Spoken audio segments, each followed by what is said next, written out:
Okay, hello everybody. Welcome to Korean Atlanta Mentorship. And in this video, I'm going to talk about something that I never really heard other people talk about, right? So you ever notice when you're a kid or like you're a teenager, everybody has this weird obsession about moving out of their local hometown because their dream is to go to some place that's either a big city or prestigious and away from you. You ever notice that? So I remember when I was a kid, I never had any desire to go to college. Never had the desire. Just wanted to stay home, play video games. Never went. Who cares about college? Because A, I have everything I need here. B, I'm happy with the people that I know. So why would I go to college? That was my thinking, right? And I remember being criticized by almost everybody for thinking that way. Family members like, you don't want to go to college. People who are my friends like, you think college isn't important? Oh my gosh, it's so important. Even their parents, like somehow their parents would know that I think like that, and I would get criticized for that, and I would just be like confused. Like, we live in a wealthy area. Why do we have to go to college, right? Why don't we, um, gather our resources? Like, what is this big deal? Because I really like the people that I'm with, right? So there's this pre-programmed societal conditioning that is everywhere. It's like something in the air, right? That's what I like to say.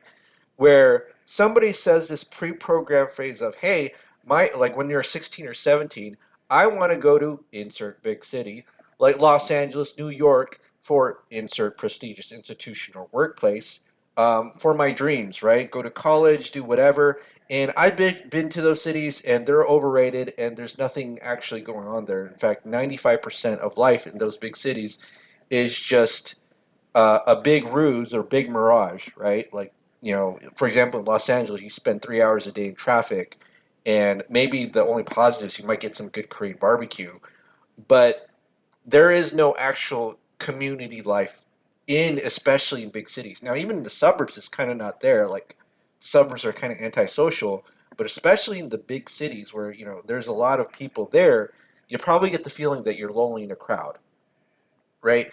And so, why is it that we're all programmed from a young age to kind of have these thoughts, um, that your goal is to leave your local community that you grew up with, right? And the answer to almost any of societal's ills is that it's about ego, power, and control. That's really the answer to, like, it doesn't matter what question you're asking. Like, if you ask me why do we have this problem, the answer that I'll probably give you is that it's about ego, power, and control, right? Because one of the things that you'll notice is that it's much easier to control people from a centralized place, right? Whether it's a corporate headquarters or maybe like federal government or whatever, when you don't have people who have any sort of local autonomy, right? So let's say you have one town where that group of people have been there for generations and generations, and I'll say kind of like the Amish, right? Like they're like the prime example where they pass down traditions and it's a culture that where people just stay in the same place from generation to generation. Now I know there's exceptions, right? But and I know I'm talking about something that I don't have direct experience with, but you have one town where people just stay put and they're where's their loyalty? Is it to a centralized place like the federal government or even the state government, or is it to their local community, right? Or you have another town, let's say in a suburb, where all the kids there dream about going to college the moment that they turn 18, like 3 hours or 4 hours away from where they grew up, right? What place do you think is easier to control? And the answer is town number two, because you don't have any people who have any local autonomous control there. And especially if you encourage those people to move at the time of their, just because at the time when they become an adulthood, you encourage them to move out, they're never going to be a leader in their own society, right? So isn't that insane? So that's why the system, and I talk about like kind of the opposite effect, like, oh yeah, you can't stay in your hometown because the people there will never, you're not a profit in it, they'll never recognize you. But what if, I think in an ideal sane society, we'd actually grow up in one place and then be the leaders of it once we become adults, right? So it's not a coincidence that this is actually discouraged, because you look at the Amish, and I've read some articles about like how the federal government is trying to do things like prevent them from selling raw milk or whatever, and whatever your political belief is, a lot of it, to control a group of people from a very far away place requires people who are not loyal to that local area, right? And this actually happens all over the world. I mean, in Korea, 1/5 of the population live in the capital, right? It's quote their dream or desire to move to the big city, and then once they go to the big city, they kind of waste their life and do nothing, right? So it's all everybody. The whole big plan is everybody lives in these giant mega cities, and if you're not in that situation, good for you. I'm not in that situation. I don't ever plan to be in that situation because for me it sucked.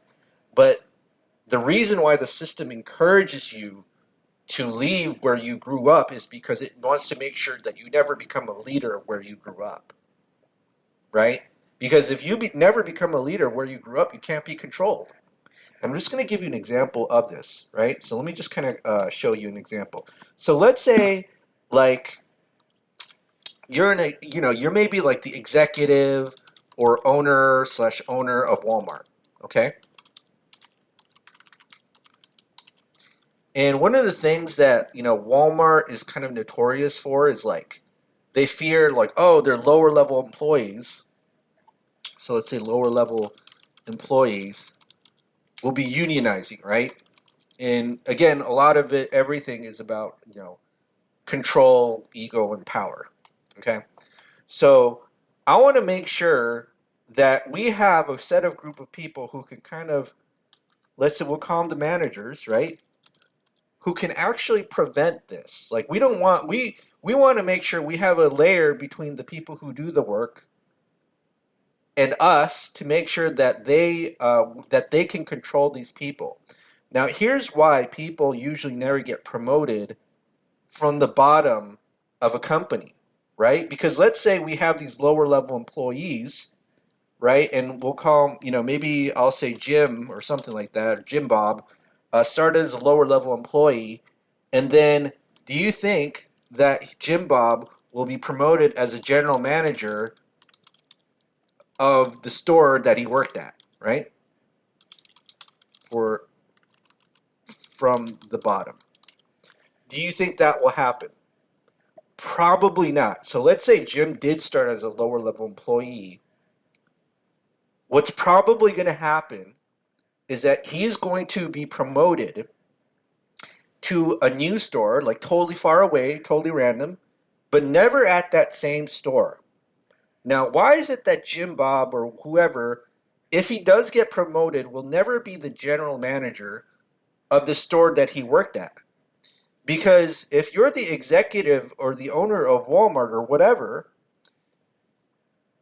don't you think that Jim Bob or whoever would have the possibility once he get promoted to manager that he'll be looking out for the lower level employees rather than doing what you want him to do?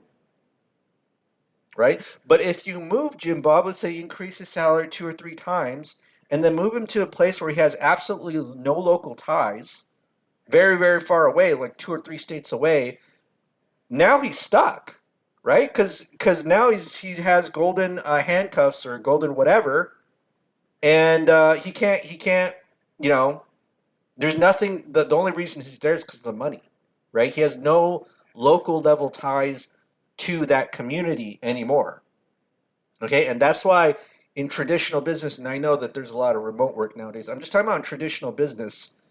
That's why they always, when they promote you, they always like to move you around to some faraway place where you have no ties, because they know that they can control you with the high salaries. Like once you get that 100, 200K salaries, and you're not the owner of said business. Uh, at that point, it's all about controlling you, so that once you become promoted to that general manager, I mean, who is this? As you're if you're the owner of Walmart, aren't you a little bit concerned that your managers won't follow your directives and they'll be local, loyal to your local level employees? Well, the only way that they'd be local or loyal to your local level employees is if they've worked with them for 10 plus years. So you're certainly not going to promote them and put them promote them in place. So if you do promote them, got to move them far away where they're working with people who they have no ties with, right? That's just how like general, well, I'll say retail corporate America works. Probably hospitals too. Again, I don't know everything, but I'm just trying to get into the mindset of if I ruled this world and I had to make some inconveniences for the people so that I can control them, one of the ways that I do that is just put some pre-programmed societal conditioning, whether it's through media, TV, movies, about or the school system about how your dream should never be to be the leader of where you grew up, right? And again, I kind of know I talked about the opposite effect about like, oh, your hometown will never support you, but in this case, there's actually two things going against you because what if they did, but they probably won't because they also have this pre-programmed social conditioning that goes against you to believe that you shouldn't be a leader of where you grew up or your local community, right? But who's the best type of leader? It's the people who actually know the local area. That's how real estate agents market themselves, right? Like I know this place. I'm the best person, for you to find a house for. But that's true of anything, right? It's true of anything. All right, so this is Korea Atlanta Mentorship. Hope you learned something today and hope this makes sense. Now, if you have any thoughts, comments below, go ahead and leave a comment. Also, if you're interested in joining our group, go ahead and click the Google form link below. Other than that, today's Saturday, and we'll speak. I'll make more videos and we'll speak next time, and have a great day.